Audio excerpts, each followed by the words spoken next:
என் அன்பு தோழர்களே, தனிமை அப்படின்றது ஒரு மிகப்பெரிய சாபம் அப்படின்னு இந்த உலகத்துல பெரும்பாலான மனிதர்கள் அப்படிதான் நினைக்கிறாங்க.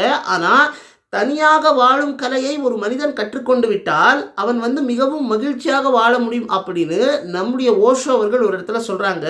அவங்க எந்த பாயிண்ட் ஆஃப் வியூல சொல்றாங்க அப்படின்னா, அதுதான் நம்ம முக்கியமா புரிஞ்சுக்கணும். அவங்க யாருக்கு யாருக்கு யார் கூடவும் சேராதீங்க, யார் கூடவும் பேசாதீங்க, நீங்க தனியாக இருக்கிறதுக்கு நீங்க கத்துக்கணும் அப்படின்னுலாம் சொல்லல. அவங்க நெறைய பேருக்கு இப்போ சில பேருக்கு ஃப்ரெண்ட்ஸ் இருப்பாங்க, சில பேருக்கு ஃப்ரெண்ட்ஸே இல்லாம இருப்பாங்க. ஸோ அப்படி அப்படி இருக்கக்கூடிய மனிதர்கள் என்ன நினைக்கிறாங்க அப்படின்னா, நமக்கு யாருமே கிடையாது, நமக்கு ஃப்ரெண்ட்ஸே கிடையாது, நம்ம கூட யாருமே பேச மாட்டேங்கிறாங்க.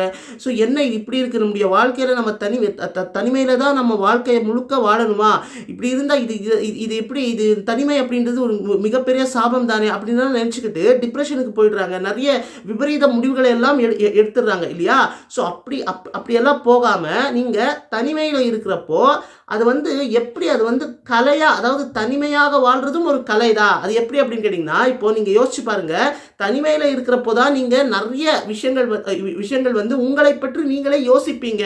உங்களுக்கு என்ன பிடிக்கும் என்ன பிடிக்காது அப்படின்றது நீங்களே உங்கள் கூட நீங்கள் பேசிக்குவீங்க. அப்போது உங்களுக்குள்ளே இருக்கக்கூடிய அட்வான்டேஜஸ் என்ன, டிஸ்அட்வான்டேஜஸ் என்ன, ஸோ உங்களுடைய வீக்னஸ் ஸ்ட்ரென்த் எல்லாமே உங்களுக்கு புரிய வரும்.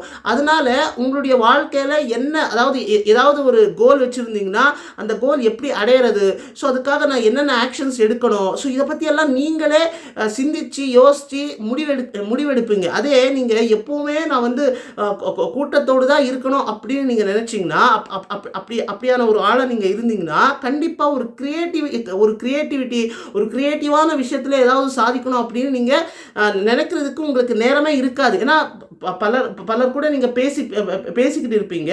ஸோ அதனால் அவங்களுடைய விஷயங்கள் எல்லாம் ஷேர் பண்ணிக்குவாங்க, நீங்கள் அவங்கக்கிட்ட உங்களுடைய விஷயங்கள் எல்லாம் ஷேர் பண்ணிக்குவீங்க.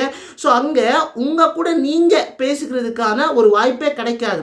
ஒரு நாளைக்கு ஒரு 5 நிமிஷமாவது உங்கள் கூட நீங்கள் பேசிக்கிட்டால் நல்லது அப்படின்னு நிறைய பெரியோர்கள் எல்லாம் இந்த உலகத்தில் சொல்லியிருக்கிறாங்க. ஸோ அதனால் உங்கள் கூட நீங்கள் இருக்கிறதும் ஒரு கலை தான், அதை முதல்ல புரிஞ்சுக்கோங்க. ஸோ தனிமை அப்படின்றது ஒரு மிகப்பெரிய சாபம் அப்படின்னு எல்லாம் கிடையாது. தனிமையாக வாழ்கிறதும் ஒரு கலை தான் அப்படின்னு நீங்கள் புரிஞ்சுக்கோங்க. ஸோ சிந்திச்சு பாருங்கள் தோழர்களே.